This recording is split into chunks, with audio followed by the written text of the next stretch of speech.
Di Đà Phật. Phật thuyết Đại thừa Vô Lượng Thọ trang nghiêm thanh tịnh bình đẳng giác kinh, tập 277. Người giảng Lão Pháp Sư Tịnh Không. Một câu sau cùng là hoặc đắc Tư Đà Hàm. Tư Đà Hàm là nhị quả tiểu thừa. Dịch ra thành cái ý nghĩa là nhất lai. Thế nào thì gọi là nhất lai? Người ở trên trời không phải là tái sanh 7 lần hay sao? Họ vẫn phải đến nhân gian này một lần. Vì sao vậy? Dục giới có 9 phẩm tư hoặc. Đây là tư phiền não, chính là tư tưởng sai lầm. Tư tưởng sai lầm của tam giới cũng là dục giới, sắc giới, vô sắc giới. Tổng cộng có 81 phẩm. Nó chia làm cửu địa, tam giới, cửu địa. Mỗi một địa có 9 phẩm. 9 lần 9 là 81 phẩm. Dục giới là một địa. Sắc giới tứ thiền là 4 địa. Vô sắc giới tứ không là 4 địa. Cho nên tổng cộng là 9 địa. Dục giới 9 phẩm tư hoặc. Họ đoạn được 6 phẩm phía trước, 3 phẩm phía sau vẫn còn. Hay nói cách khác, họ vẫn còn cái duyên với dục giới, cần phải tái lai trở lại dục giới một lần. Cho nên gọi là nhất lai, là một lần trở lại. Từ Tư Đà Hàm đến A-la-hán, họ cần phải đem 81 phẩm tư hoặc của tam giới đoạn tận, gọi là kiến tư phiền não. Kiến tư phiền não ở trong Kinh Hoa Nghiêm gọi là chấp trước. Bạn xem trong phẩm xuất hiện của Kinh Hoa Nghiêm, Phật nói tất cả chúng sanh đều có trí huệ đức tướng của Như Lai, nhưng vì vọng tưởng phân biệt chấp trước mà không thể chứng đắc. Vọng tưởng chính là vô minh phiền não. Phân biệt là trần sa phiền não. Chấp trước chính là kiến tư phiền não. Nói một cách khác, chấp trước nếu không đoạn thì không thể ra khỏi 6 cõi. A-la-hán, bản lĩnh của các ngài chính là trên trời dưới đất, thế xuất thế gian, tất cả chư pháp họ đều không còn chấp trước nữa. Cho nên họ siêu vượt 6 nẻo luân hồi. Cho nên chúng ta phải thường suy nghĩ, thấy sắc, nghe tiếng đều chấp trước nghiêm trọng. Vậy thì bạn làm sao có thể nhập môn? Cái cửa này là cửa Tu Đà Hoàng. Tu Đà Hoàng không thể chứng đắc thì chúng ta học Phật vĩnh viễn cũng ở ngoài cửa. Việc này các vị nhất định phải hiểu được. Tiểu thừa Tu Đà Hoàng nhập môn, Bồ Tát Đại thừa sơ tín vị. Thập tín, sơ tín là tầng thứ nhất của thập tín. Bồ Tát thập tín vị, cảnh giới của sơ tín vị cùng Tu Đà Hoàng hoàn toàn như nhau.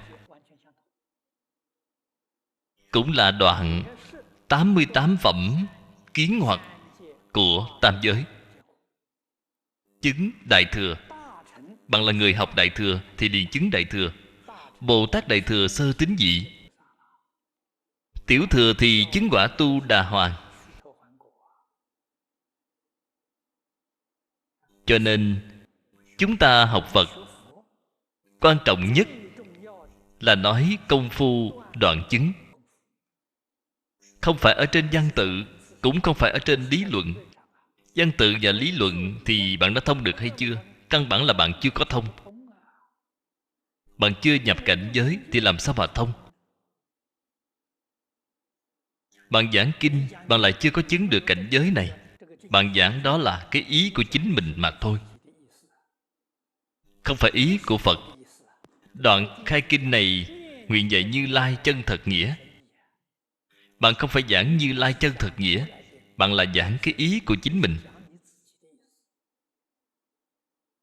Bạn giảng cái ý của chính bạn thì chính bạn tự độ mình cũng không được. Bạn làm sao có thể độ người khác?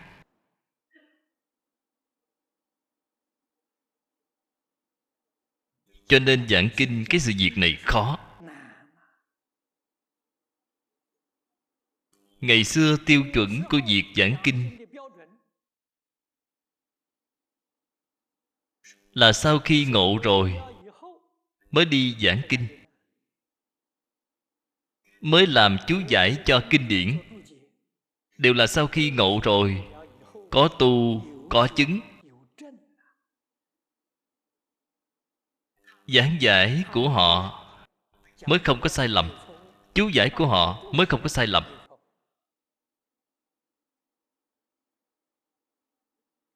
Người hiện tại thì không được. Người chứng quả, lão cư sĩ Hoàng Niệm Tổ nói với tôi, đại khái trên thế giới này không có một người nào. Vậy thì chúng ta bất đắc dĩ mà cầu người kém hơn.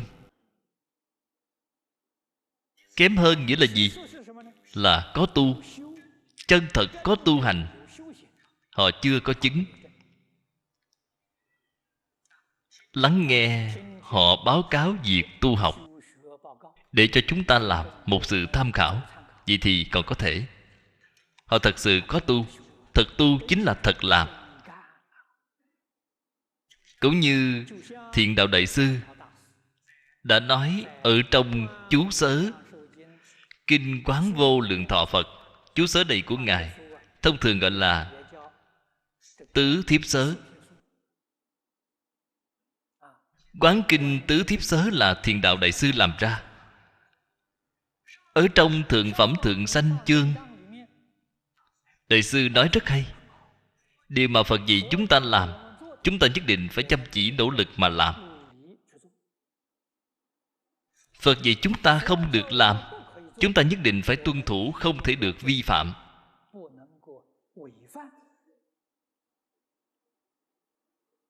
Đây là chân tu hành, là y giáo phụng hành.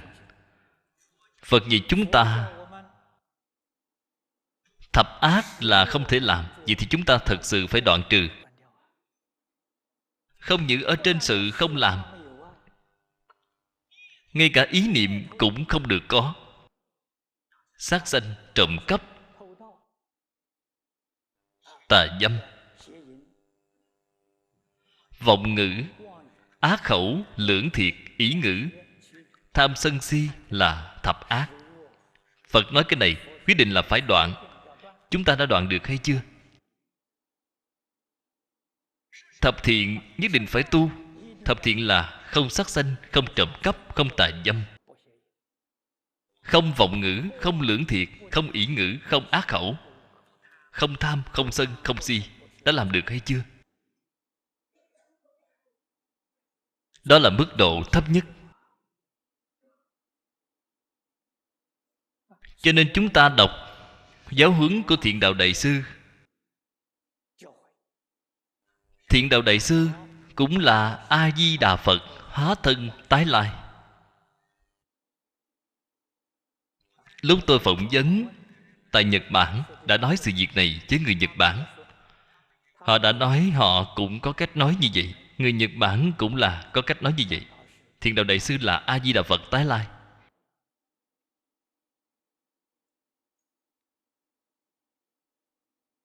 Nếu như chúng ta làm không được, Phật dạy chúng ta không được làm mà chúng ta vẫn cứ làm, vì chúng ta nên làm mà chúng ta không làm được, đây là không có tu hành. Đây không phải là học trò của Phật. Học trò của Phật thì nhất định phải y giáo phụng hành. Ngàn kinh vạn luận, cả đời Phật đã nói không biết bao nhiêu lần, ngàn vạn lần. Vậy bảo chúng ta thọ trì đọc tụng vì người diễn thuyết. Đây là tiêu chuẩn của đệ tử Phật. Thọ là tiếp nhận. Giáo huấn mà Phật đã dạy, hết thảy đều tiếp nhận. Trì là làm được. Cũng như điều mà Thiện Đạo Đại Sư đã nói, nhất định phải làm cho được. Sau khi làm được thì mỗi ngày đều đọc tụng. Đọc tụng là ôn tập. Nhà Nho thì nói là ôn cũ biết mới. Ngày ngày phải đọc tụng kinh điển. Còn phải vì người diễn nói. Lợi mình lợi người. Diễn là biểu diễn, làm cho người khác xem.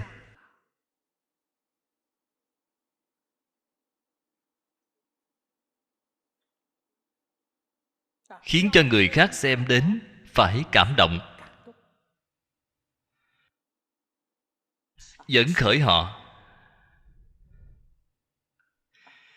khuyến khích họ cùng học Phật.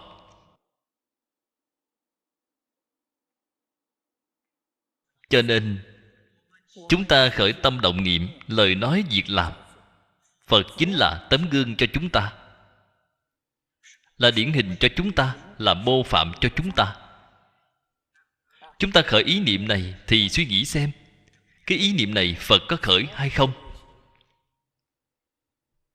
Có giống như Phật không? Mở miệng nói chuyện phải nghĩ đến việc Phật có thể nói những lời nói này hay không? Phật nói chuyện với mọi người có phải có cách nói như vậy không? Hành vi cử chỉ của Phật chúng ta học có giống không?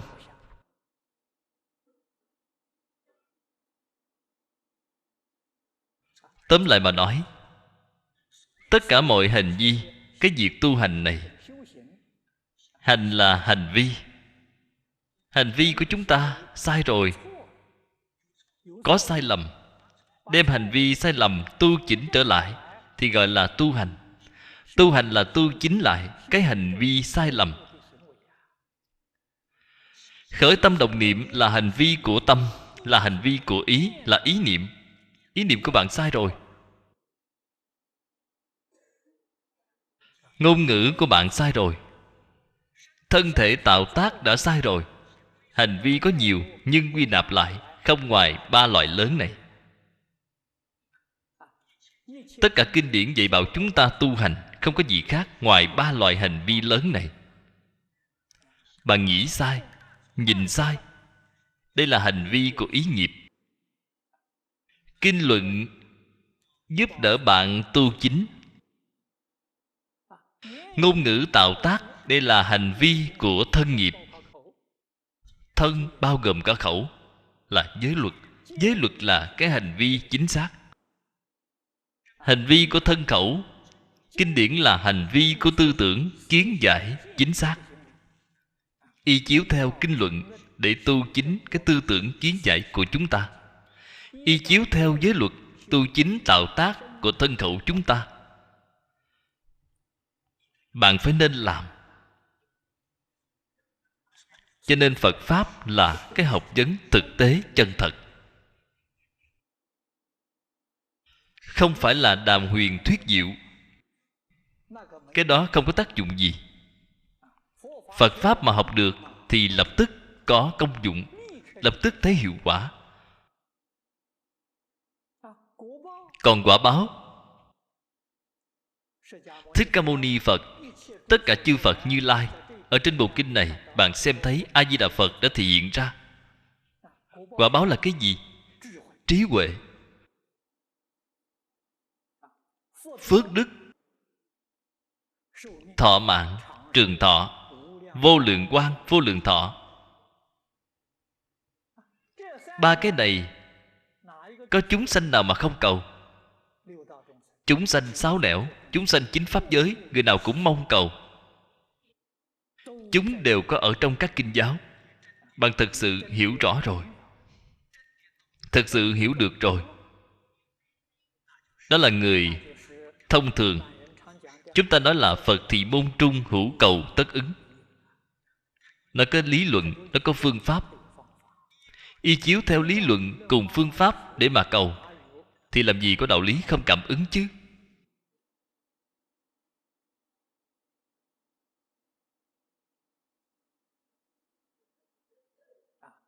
Cho nên cái cửa này thực tế mà nói, thế xuất thế gian là cái thiện pháp số một, là cái pháp chân thật số một. Nó không phải là giả, mà là chân thật. Trí huệ khiến chúng ta hiểu được chân tướng vũ trụ nhân sanh.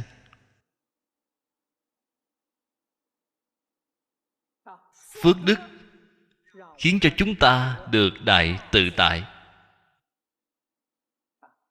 Chân chánh giải thoát thì được đại tự tại.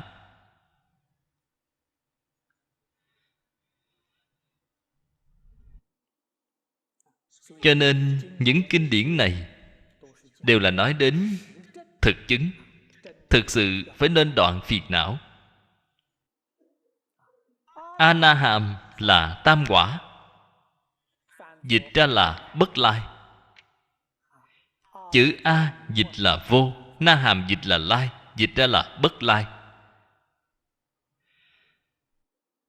Bất lai ở đây là gì? Là không đến nhân gian nữa, không đến dục giới nữa. Họ tu hành ở chỗ nào vậy? Tu hành ở trời tứ thiền thiên, ở sắc giới. Sắc giới là sơ thiền, nhị thiền, tam thiền, tứ thiền. Họ lên xuống ở trong cái phạm vi này, họ sẽ không đến dục giới.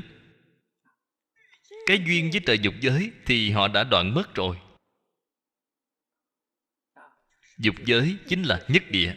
Ở nhất địa này, chính phỏng tư hoặc họ đã đoạn tận rồi, cho nên họ sẽ không đến nữa. Đa số họ đều trụ tại tứ thiền. Tứ thiền tịnh cư cũng gọi là ngũ bất hoàng thiên.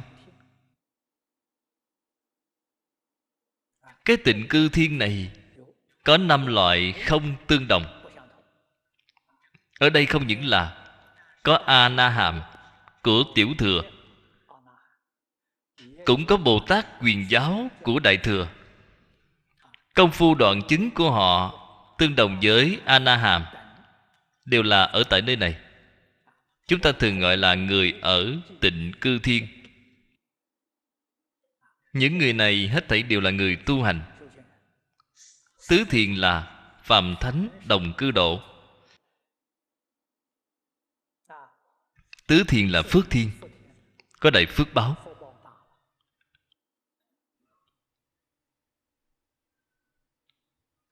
Đó là phàm phu.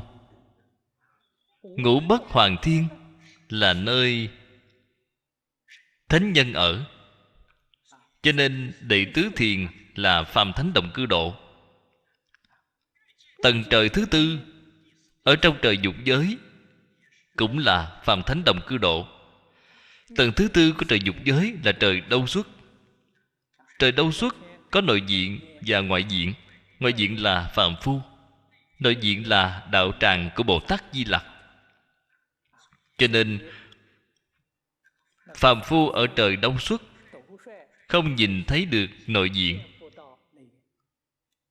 Giống như là chúng ta ở thế gian này vậy. Thế gian này của chúng ta cũng là phàm thánh đồng cư độ. Có đạo tràng của Bồ Tát. Chúng ta cũng biết ở Trung Quốc có 4 vị Đại Bồ Tát. Có đạo tràng của A-la-hán. Ở trong Tam Muội Thủy Xám, Ngộ Đạt Quốc Sư gặp được vị Ca Nặc Ca tôn giả, đó là A-la-hán. Đạo tràng của Ngài nằm ở Tứ Xuyên. Người chúng ta nhìn không thấy được. Người ta nhìn thấy chỉ là ngọn núi hoang. Trên thực tế là đạo tràng của A-la-hán, làm phàm thánh đồng cư độ. Thánh nhân biết cái cảnh giới của phàm phu. Phàm phu thì không biết thánh nhân, nhìn không thấy.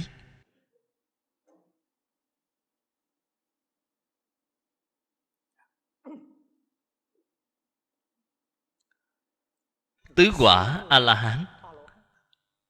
A-la-hán dịch ra thành sát tặc, ứng cúng, bất sanh. Có ba cái ý nghĩa.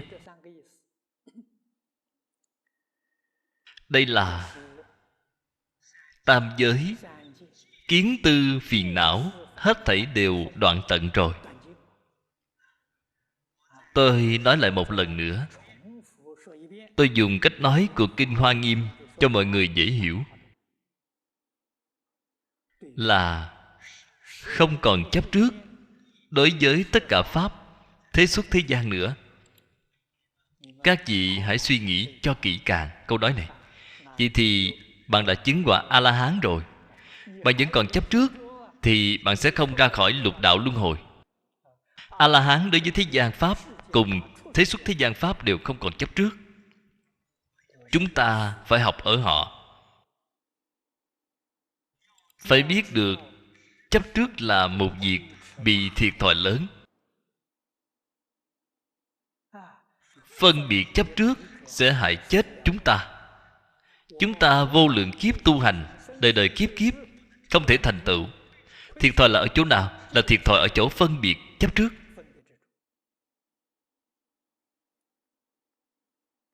Đây là sự thiệt thòi lớn. Đời này hà tất phải làm việc đó nữa. Bất luận là có chuyện gì, sự việc lớn bằng trời, thật sự gặp được rồi cũng không sao. Người ta muốn làm như thế nào cũng được. Cái gì đi làm đi, thế nào cũng được, không có liên quan gì với tôi.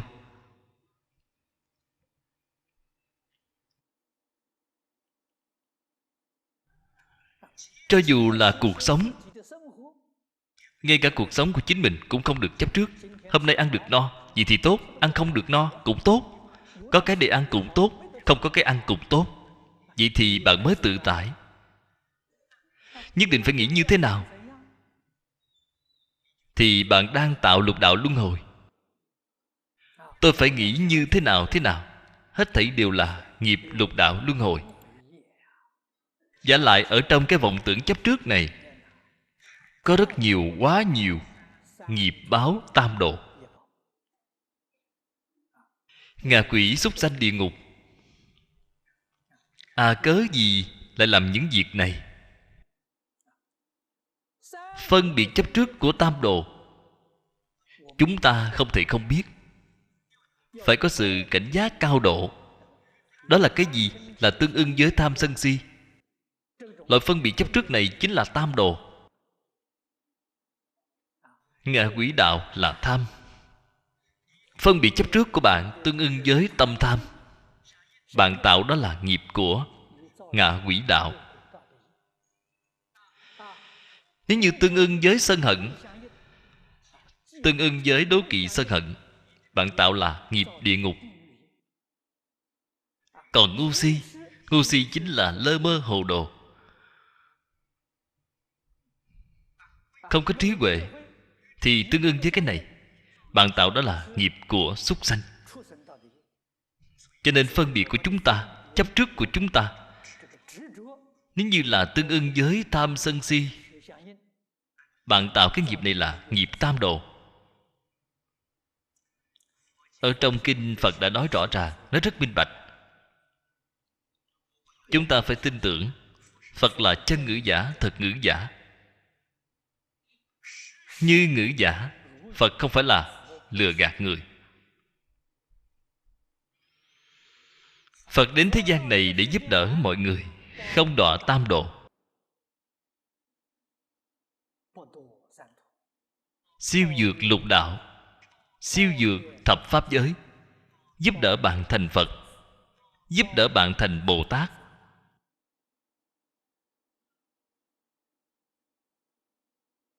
Đến thế gian này chính là vì một cái sự việc này. Ngài không phải vì bản thân mình, không có gì mình.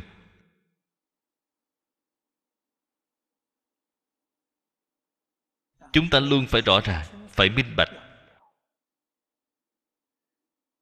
phải chăm chỉ học tập ở Phật.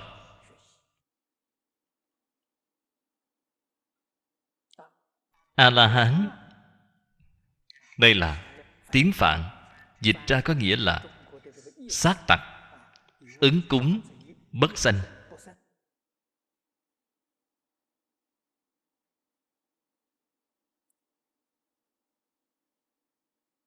Tôi có một lần gặp được một vị cha xứ của Thiên Chúa giáo, cũng là một vị học giả rất có uy tín và địa vị. Đại khái là đến từ Đài Loan. Người lớn tuổi có lẽ sẽ biết ông là Phương Hào. Ông là viện trưởng viện văn học của trường đại học chính trị. Tôi xưa kia đã từng sống 17 năm tại nhà của Hàn quán trưởng. Nhà của Hàn quán trưởng sát vách nhà một người Thiên Chúa giáo, cho nên vị cha xứ này chúng tôi thường gặp mặt. Ông là người khá thông suốt, nhưng ông có một sự nghi hoặc, liền đến hỏi tôi: Pháp sư, Phật giáo các ông nói không nên sát sanh, nói phải từ bi, vì A-la-hán là sát tặc.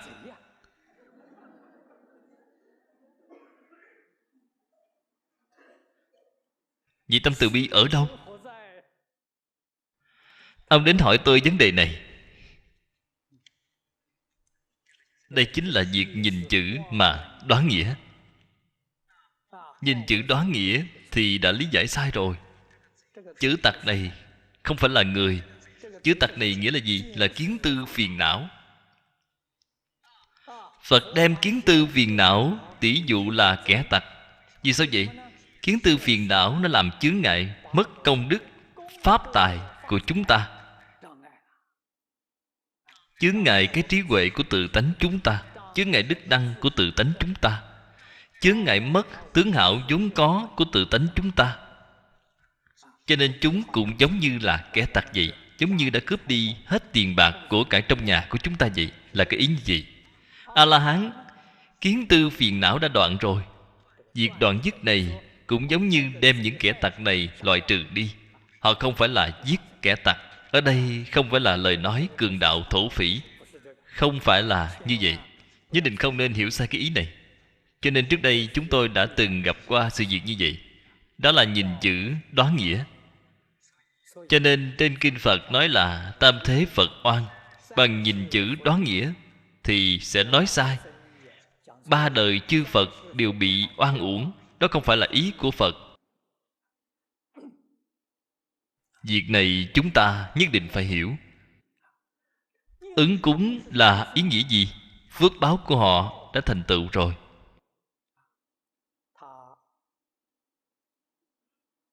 Quả báo ở trong lục đạo của họ. Quả thì phải có nhân. Cái nhân này chính là kiến tư phiền não. Họ đã đoạn tận rồi. Cho nên cái nhân của lục đạo không có nữa. Họ cũng không nhận quả của lục đạo. Siêu vượt lục đạo luân hồi. Thông thường chúng ta nói là nhập hữu dư niết bàn. Họ cũng được xem như là nhập niết bàn. Niết bàn dịch ra là tịch diệt, cũng dịch là bất sanh bất diệt. Bất sanh bất diệt này của họ là nói lục đạo. Vì sao gọi là hữu dư? Bởi vì họ chưa đoạn vọng tưởng. Họ chưa đoạn phân biệt. Họ vẫn còn phân biệt, vẫn còn vọng tưởng. Chỉ có chấp trước là không có thôi. Quả thực không có chấp trước nữa. Cho nên họ hữu dư. Họ không phải là nhập đại niết bàn trên quả địa Như Lai. Quả địa Như Lai là vọng tưởng phân biệt cũng đã đoạn rồi.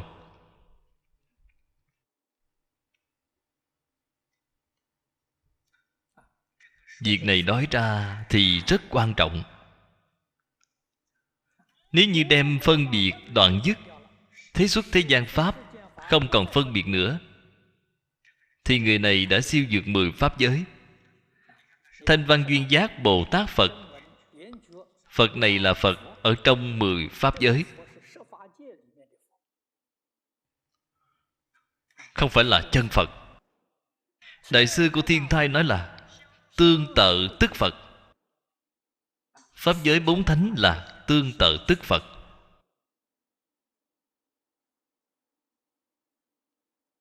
Đây là sự chứng đắc. cao nhất ở trong 10 pháp giới. Họ không có kiến tánh, đạt đến chỗ bờ mép của sự kiến tánh, chứ chưa kiến tánh. Đây là Phật ở trong 10 pháp giới. Ở trong Thiên Thai Đại Sư, Thiên Thai Tứ Giáo đã nói là Phật của Tạng giáo, Phật của Thông giáo. Họ nói là Tạng, Thông, Biệt, Viên, Phật giáo. Phật Thông giáo đây là chưa kiến tánh ở trong 10 pháp giới. Cũng chính là nói họ chưa có đoạn trừ tận gốc sự phân biệt. Ở trong Hiền Thủ Hoa Nghiêm Tông nói là Tiểu giáo, Thụy giáo, là Phật của Tiểu giáo, Phật của Thụy giáo. Đây là Phật ở trong 10 pháp giới. Cho nên Phật ở đây chúng ta biết là cũng có cấp bậc. Đây là ở trong 10 pháp giới. Nếu như đều đem phân biệt đoạn trừ rồi, kỳ thực thật sự là phải đoạn. Bạn hiểu được chân tướng sự thật thì bạn sẽ không còn phân biệt nữa.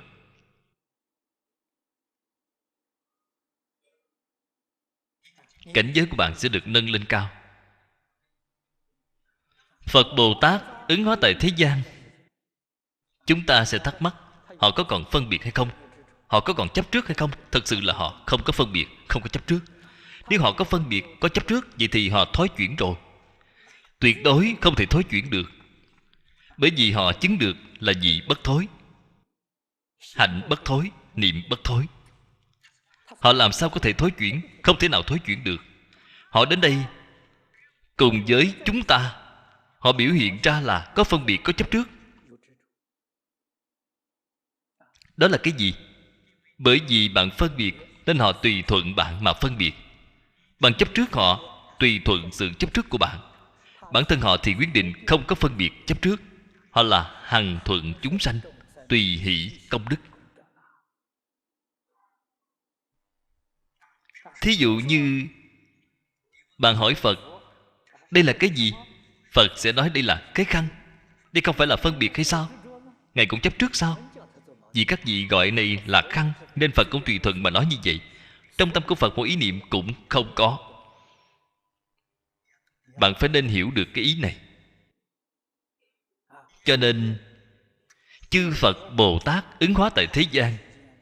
Trong kinh luận này thường nói Phật Pháp tại thế gian, bất hoại thế gian tướng. Nếu bạn hoại thế gian tướng thì bạn sẽ không có cách nào để giáo hóa chúng sanh. Nếu bạn giáo hóa chúng sanh, nhất định phải tùy thuận sự phân biệt của chúng sanh mà phân biệt, tùy thuận sự chấp trước của chúng sanh mà chấp trước. Bản thân thì quả thật là không hề có phân biệt chấp trước. Bạn mới có thể nhập vào cảnh giới Phật. Cảnh giới của Phật chính là trí huệ, đức năng, tướng hảo vốn có của tự tánh. Ba loại này đã bao gồm tất cả toàn bộ lý sự tánh tướng nhân quả trong vũ trụ này. Bao gồm tất cả. Bạn triệt để hiểu rõ, thông đạt rồi, tự nhiên sẽ sanh khởi cái tâm đại từ bi. Tâm đại từ bi làm gì có việc khởi phát miễn cưỡng. Nó là sanh ra một cách tự nhiên, khởi một cái tác dụng cảm ứng đạo giao với tất cả chúng sanh. Chúng sanh có cảm thì Phật Bồ Tát lập tức có ứng. Trong cái việc này không hề có điều kiện, cho nên gọi là vô duyên. Duyên ở đây chính là chúng ta ngày nay nói là điều kiện. Không có điều kiện, tất cả chúng sanh có cảm, Phật liền có ứng.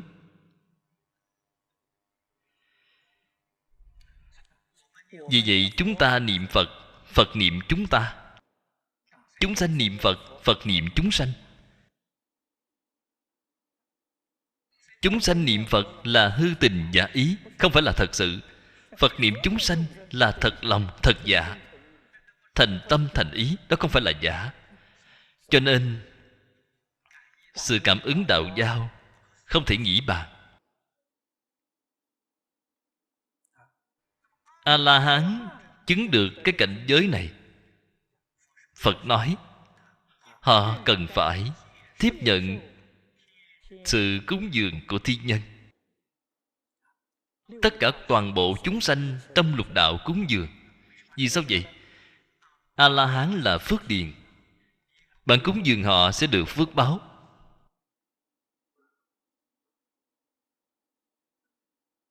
Chúng sanh trong lục đạo, cái phước báo này được xem trọng nhất là gì? Quan trọng nhất là sự giàu có. Cũng chính là ngày nay chúng ta nói là đời sống vật chất. Đây là thứ mà mọi người xem trọng nhất. Bạn cúng dường Phật, cúng dường A-la-hán, thì phước báo mà bạn được sẽ lớn.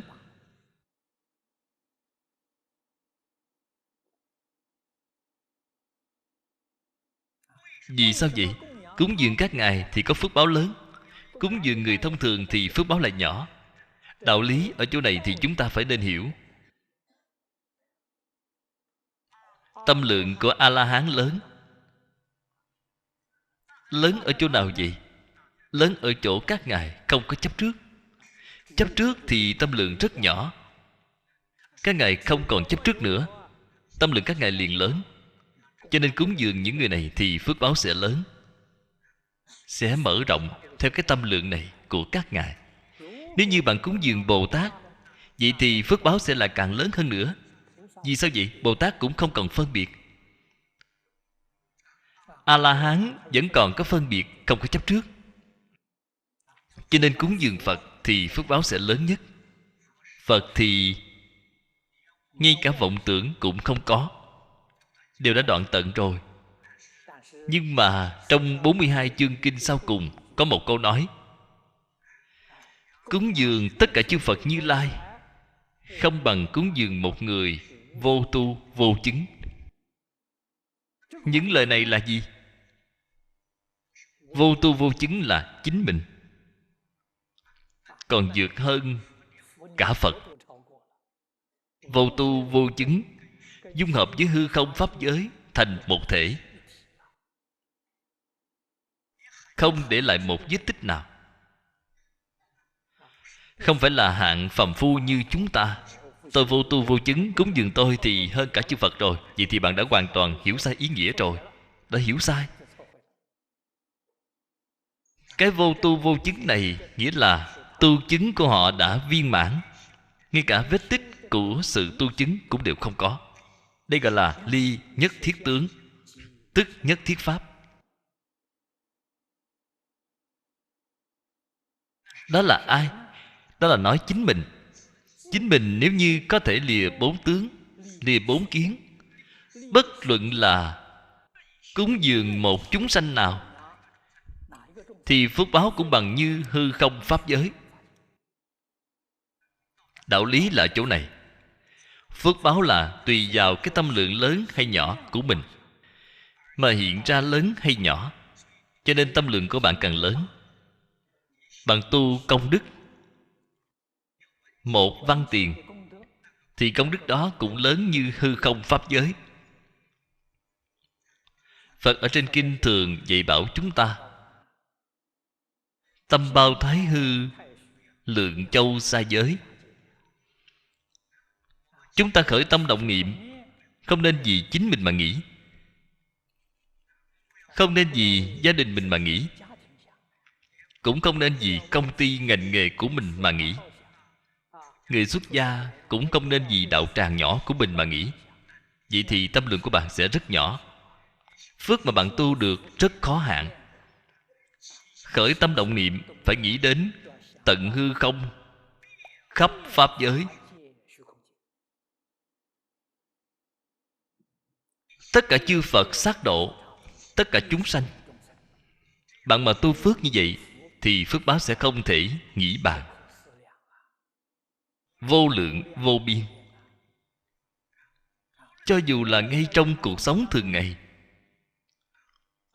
chỉ làm được một việc tốt vô cùng nhỏ bé,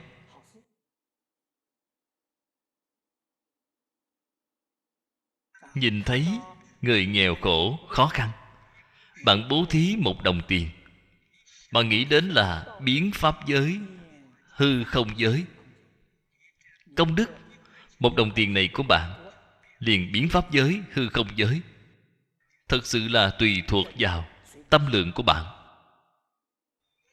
Ta làm sai một việc gì, ta khởi cái tâm sám hối, cái tâm của sự sám hối này cũng biến khắp hư không pháp giới. Bạn nói xem cái công đức này lớn đến giường nào.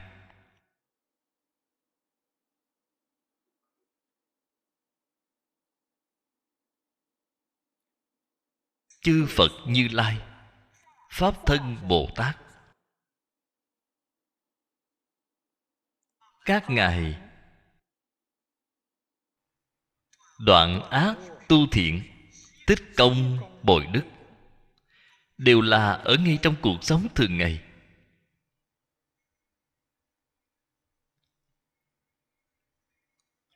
Niệm niệm đều cứu cánh viên mãn. Việc này tuyệt đối không phải chỉ có các ngài mới có thể làm được, chúng ta cũng có thể làm được. Cái cách nghĩ này của bạn, đây gọi là vọng niệm, đây gọi là vọng tưởng. Bạn đã tưởng sai rồi. Nhất thiết chúng sanh đều cũng có thể làm được. Chỉ là chúng ta không hiểu được cái đạo lý này, không biết được chân tướng sự thật. Cuộc sống của chúng ta đã hoàn toàn bị kiềm hãm và chi phối bởi vọng tưởng phân biệt chấp trước của chính mình. Đây gọi là đáng thương xót. Ở trên kinh Phật thường nói là kẻ đáng thương xót. Đây là sự cảm thán của Phật. Vọng tưởng phân biệt chấp trước giống là không có. Ở trong tự tánh không có những thứ này. Ở trong tự tánh chỉ có trí huệ, đức năng, tướng hảo. Ở đâu mà có vọng tưởng phân biệt chấp trước? Cho nên vọng tưởng phân biệt chấp trước thì gọi là vọng. Vọng nghĩa là vốn chẳng hề có. Từ vọng tưởng sanh phân biệt, từ phân biệt sanh ra chấp trước. Năng sanh là vọng, sở sanh không phải hết thảy đều là hư vọng sao? Có cái gì là chân thật? Chúng ta bị những cái này hại rất thê thảm, nhiều đời nhiều kiếp, vô lượng kiếp đến nay. Nếu như không có gặp được Phật Pháp, làm sao chúng ta có thể biết được cái chân tướng sự thật này? Biết được chân tướng sự thật rồi thì sẽ phát ra một sự quyết tâm xả, đem chúng xả bỏ, không làm cái này nữa. Quả nhiên có thể xả thì bạn sẽ an lạc. Cuộc đời này của bạn sẽ sống được vô cùng tự tại. Lập tức sẽ nhìn thấy được kết quả. Hiệu quả là cái gì? Phiền não nhẹ, trí huệ tăng. Phiền não nhẹ chính là sự vọng tưởng phân biệt chấp trước của bạn, mỗi năm một ít hơn. Trí huệ đức tướng của bạn mỗi năm một tăng trưởng lên. Đây là đạo lý nhất định. Bạn chính mình tu học như vậy rồi mới đi độ hóa chúng sanh. Cho nên tự hành cùng hóa tha là một sự việc, chứ không phải là hai sự việc. Cái đạo lý này không có hiểu cho lắm. Người trong nhà bạn, thân bằng quyến thuộc của bạn, hàng xóm của bạn, nhìn thấy bạn mỗi năm một tốt hơn, 1-2 năm đầu thì họ không cảm thấy, không phát giác. Qua 5 năm, 10 năm, sự chênh lệch này rất là lớn, thì họ sẽ nhìn thấy. Sau khi nhìn thấy được rồi thì họ sẽ bội phục, sẽ tôn trọng bạn. Họ sẽ thỉnh giáo với bạn, xem bạn đã học như thế nào.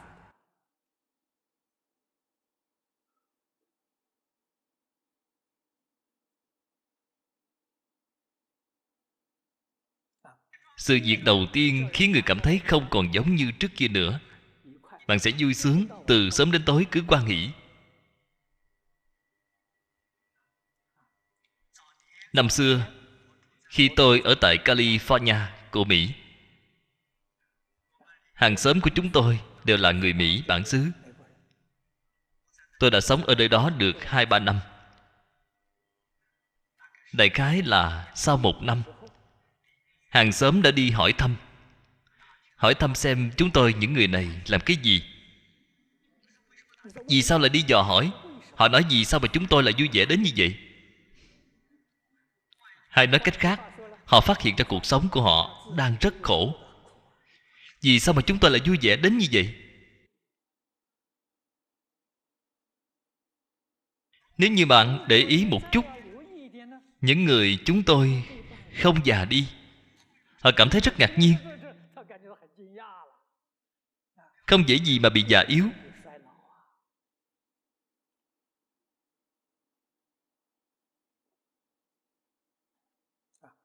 Thường sanh tâm hoan hỷ, pháp hỷ sung mãn.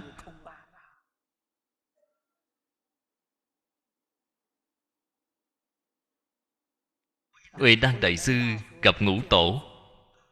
Ngài liền nói với Ngũ Tổ: trong tâm đệ tử thường sanh trí huệ. Bạn xem khiến người ngưỡng mộ biết bao nhiêu. Người thông thường chúng ta mà gặp Tổ sư thì phải nói là trong tâm đệ tử thường sanh phiền não.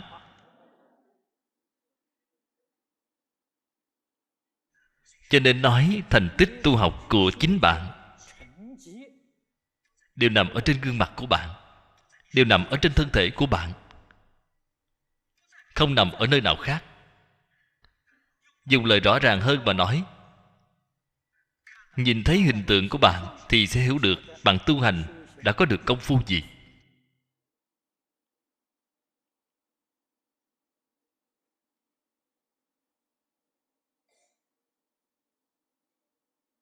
Sau đó xem đến cử chỉ, lời nói của bạn tự nhiên đã khiến cho người khác tôn kính,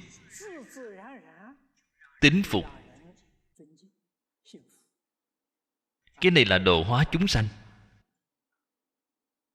Cho nên tự hành chính là hóa tha, hóa tha chính là tự hành. Vì người diễn thuyết,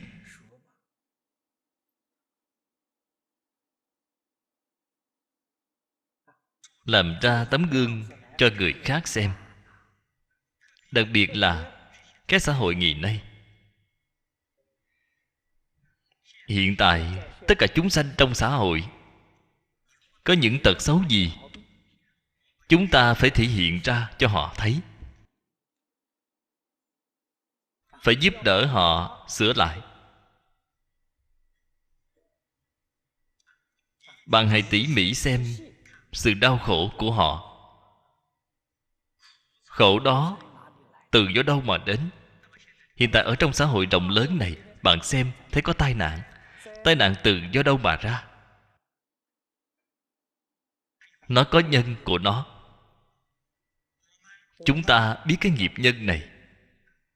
Trong việc thị hiện này của chúng ta thì không có nghiệp nhân của tai nạn, không có nghiệp nhân của khổ báo.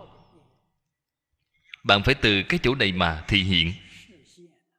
Phật Bồ Tát vì chúng ta thị hiện. Ngày nay chúng ta học được rồi thì cũng mô phỏng theo Phật Bồ Tát mà thị hiện một chút cho người khác xem. Người xưa đã nói rất hay: lo buồn khiến người già. Sự già đi của con người, thực ra bà nói, lo âu là cái nhân tố đầu tiên khiến con người già đi. Chúng ta phải đem những chuyện phiền lòng, thường nói là sự vướng mắc của bạn, được mất của bạn, những sự việc khiến người phiền lòng này, hết thảy đều đem nó buông xả hết, đem chúng bỏ đi hết. Bạn nhất định phải biết, cái thế gian này không có một sự việc nào đáng để phải phiền lòng. Vì sao vậy? Người thế gian không thoát khỏi được số mạng. Trong số mạng của bạn đã được định sẵn rồi. Bạn còn nhọc lòng để làm gì? Còn học Phật thì cuộc đời này của chúng ta đã có tất cả Phật Bồ Tát thầy ta sắp xếp. Vậy ta còn phải lo điều gì chứ? Nếu như chúng ta lo lắng thì Phật Bồ Tát sẽ không an bài cho chúng ta nữa. Vậy thì ta sẽ rất phiền não rồi. Tất cả mọi việc đều phải tự mình lo nghĩ thì mệt chết mất rồi. Hết thảy đều giao cho Phật Bồ Tát. Ta chỉ ngoan ngoãn mà nghe lời, nghe ngày tụng kinh, nghe ngày niệm Phật, vậy thì được rồi. Làm người học trò giỏi, Phật Bồ Tát là bảo mẫu, các ngài sẽ đến chăm lo. Chúng ta nhất định không nên vượt quá quyền hạn, không nên lo việc của các ngài, thì bạn sẽ được đại tự tại. Những cái cương lĩnh, phương pháp tu học này đều là do Chương Gia Đại Sư đã truyền thọ lại cho tôi. Tôi rất cảm ơn đối với lão sư. Tôi học Phật 50 năm nay không hề lo nghĩ một chút gì, quyết định không hỏi đến.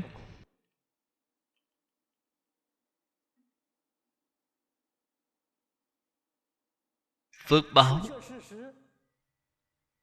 quả thật đều là tự nhiên.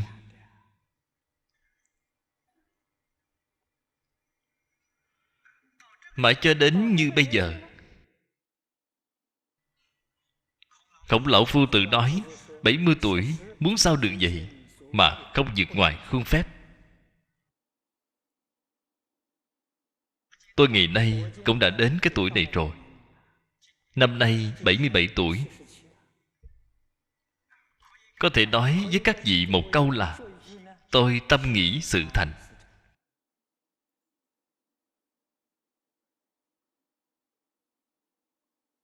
Hiện tại tôi nghĩ tưởng, hy vọng cái thế giới này không nên có chiến tranh.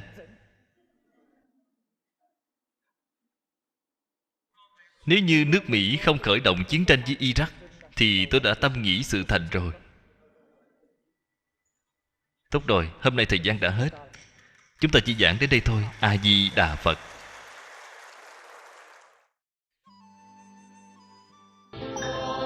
Cẩn dịch Vọng Tây Cư Sĩ. Địa chỉ email vongtaicư sĩ@gmail.com. Người đọc Hạnh Quang. Phát tâm cúng dường do gia đình Phật tử Thiện Chân thành kính cúng dường. Nguyện cả thảy chúng sinh đều tín niệm Di Đà, đồng cầu sanh về nước Cực Lạc. Nguyện đem công đức này trang nghiêm cõi nước Phật, trên đền 4 ân nặng, dưới cứu khổ 3 đường. Nếu có ai thấy nghe, đều phát tâm Bồ Đề, hết một báo thân này, đồng sanh về nước Cực Lạc. Nam Mô A Di Đà Phật.